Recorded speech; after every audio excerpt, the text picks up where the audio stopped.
నేలకొండపల్లి మండలంలో నేటి నుంచి ప్రజాపాలన ప్రగతి ప్రణాళిక కార్యక్రమంలో భాగంగా ప్రజాపాలన ప్రగతి ప్రణాళిక గ్రామ సభ గ్రామ సర్పంచ్ వెంకటలక్ష్మి అధ్యక్షతన నిర్వహించారు. ఈ సభలో కాంగ్రెస్ గొప్ప పాలన అనే భజన సభగా మార్చారని, ప్రజలు వారి సమస్యలను చెప్పుకునే పరిస్థితి లేదని, మద్యం వ్యాపారం ద్వారా ఆదాయం పెంచే ఆలోచనలో ఉన్న ప్రభుత్వం విద్యా వ్యవస్థ, ఆరోగ్య వ్యవస్థ, ప్రజలకు ఉపాధి కల్పించడంలో ప్రభుత్వం విఫలమైనదనే అంశాలపై ఆమ్ ఆద్మీ పార్టీ డిస్టిక్ కన్వీనర్ పసుమర్తి శ్రీనివాసరావుని అడ్డుకునే ప్రయత్నం చేయడం కేవలం కాంగ్రెస్ ప్రభుత్వం చేసిన గొప్పలు చెప్పడం కోసం, ఒక గ్రామ సభ కాకుండా కాంగ్రెస్ ప్రభుత్వం చేసిన గొప్పలు చెప్పడం కోసం సభలాగా ఉందని పసుమర్తి శ్రీని విమర్శించారు. కోర్టు పరిధి అంశాలు మాట్లాడకుండా సమస్యలను పక్కన ద్రావ పట్టిస్తున్నారని ఈ గ్రామ సభ కార్యక్రమంలో నేలకొండపల్లి వార్డు మెంబర్లు పాల్గొన్నారు.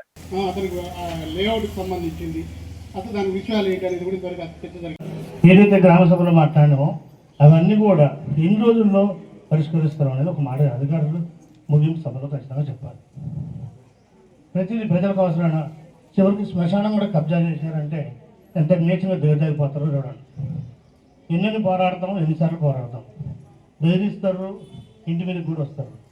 ఏదైనా విషయం పెట్టి చెప్పినామంటే నా స్థలం ఏం పోవట్లేదు, నా ఇంటికి స్థలం పోవట్లేదు, నా సొంత ఆస్తి ఏం పోవట్లేదు, ప్రజల ఆస్తే పోతుంది.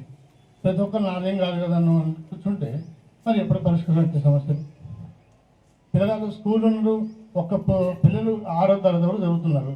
వాళ్ళ జీవితంలో ఆట అనేది లేదు. ఎందుకు ఆట స్థలం లేదు. వాళ్ళు సింగడిపాలెం స్కూల్ ఇదొకటి ఎక్కడుంది, ఆ స్థలం ఇప్పుడు ఏమైంది. ఇప్పుడు వీళ్ళకి ఆట ఆడుకోవడానికి ఎక్కడ ఉంటుంది. ఆడబడి స్కూల్ ఉంది, వాళ్ళకి ఆటలు లేవుగా. పిల్లలు ఆటలు లేకపోతే ఏమైపోతారు. ప్రభుత్వ ఆసుపత్రి అదే పరిస్థితి ఉంది. అందరూ ఆక్యుపై చేశారు. ప్రతిదీ కూడా ఊళ్ళో ఉన్న ప్రతి రాజకీయ నాయకుడికి అధికారులకు అన్నీ తెలుసు. ఏం జరుగుతుందో, ఎవరు సెటిల్మెంట్ చేసుకుంటారో, ఎవరు ఇన్వాల్వ్ అవుతారో అందరూ తెలుసు. మళ్ళీ మనం మాట్లాడటం ఎందుకు? శుద్ధపోసలా 99 రోజుల కార్యాచరణ ప్రణాళికలో కాంగ్రెస్ పార్టీ 100% సక్సెస్ సాధించింది ఒకే ఒక్క విషయం మీద. 90 ML రాత్రి అనౌన్స్ చేశారు అఫీషియల్గా ప్రభుత్వం. 40,600 కోట్ల ఆదాయం సంపాదించారంట ప్రభుత్వం. అంటే 90 ఎక్కడ చూసినా బెల్ట్ షాపులు, ఎక్కడ చూసినా తాగుడికి అయితే ఇబ్బంది లేదు, మంచినీళ్ళకి అయితే ఇబ్బంది లేదు. ఎక్కడ మంచినీళ్ళకి అన్ని సమస్యలే ఉంటాయి తాగడానికి, కానీ తాగడానికి మాత్రం ఎక్కడ మందు తాగడానికి మాత్రం అన్ని అవకాశాలు కల్పించారు. ఇదైతే 100% కాంగ్రెస్ పార్టీ వారికి సపోర్ట్ కొట్టారు.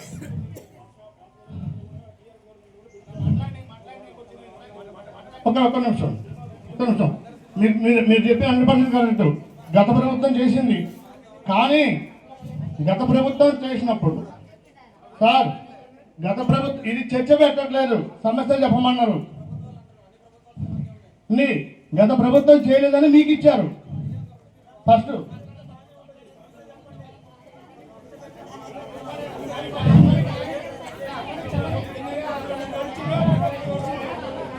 వాళ్ళు ఇచ్చారు, మీరు ఎందుకు క్యాన్సిల్ చేయలేదు? ప్రజలకు నష్టం జరుగుతున్నప్పుడు ప్రభుత్వ ధనం వృధా అవుతుంది, ప్రజల సంపాదన మొత్తం బెల్ట్ షాపులు పోతుంది. మేమేమంటున్నాం, అడ్డగోలుగా ఉన్న బెల్ట్ షాపులను రద్దు చేయాలని కోరుతున్నాం. మీకు చెప్పకూడదు ఆ సమస్యని. మీ దాంట్లో క్లియర్గా రాశారు ముఖ్యమంత్రి గారు ఏ సమస్యను మాట్లాడమని. అదే మాట్లాడుతున్నాం. మీకు నచ్చకపోతే చెప్పండి, తర్వాత మనం చేసుకోండి. కానీ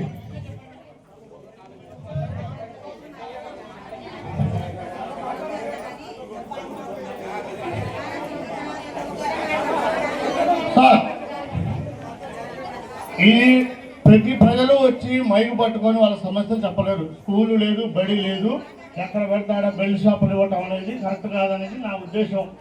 దాని మీద పెట్టిన దృష్టి ప్రభుత్వము ప్రజల ఆదాయం పెంచే విధంగా పెట్టమంటున్నాను. ఇవాళ కొండపల్ల రైతు బజార్ లేదు, రోడ్ల మీద అమ్ముకుంటున్నారు రైతులు. ఒక రైతు బజార్ కోసం లెటర్ పెడితే పెట్రోల్ బంక్కి ఇచ్చారు. ఎక్కడండి పెట్రోల్ బంక్? ఇక్కడే జవాబు తీసింది ఒకటి, ఇంకో పెట్రోల్ బంక్ అక్కడ నడవట్లేదు. మధ్యలో గవర్నమెంట్ స్థలం పుణ్యానికి దొరికిందని స్థలంలో మళ్ళీ గవర్నమెంట్ డబ్బులతోటి పెట్రోల్ బంక్ పెడితే ఆ బంక్ నడుస్తుంది, నడవదు. ఎవరు నష్టపోతారు? రైతు బజార్ పెడితే కనీసం ఒక 50 కుటుంబాలు బతుకుతాయి అక్కడ. దాని గురించి ఆలోచన లేదు ఎవరికి.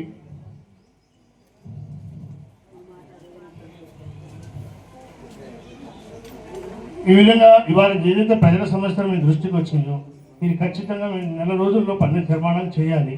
లేకపోతే మేము ఏ విధంగా దీక్ష చేస్తాం అనేది ప్రతి విషయం మీద పోరాటం సిద్ధంగా ఉన్నాం. కబ్జా చేసిన, అక్రమ కట్టడాలు కట్టినా, ఇంత పెద్ద నాయకుడైనా ఎవరైనా సరే వదిలిపెట్టేది లేదు. మేమైతే భయపడం.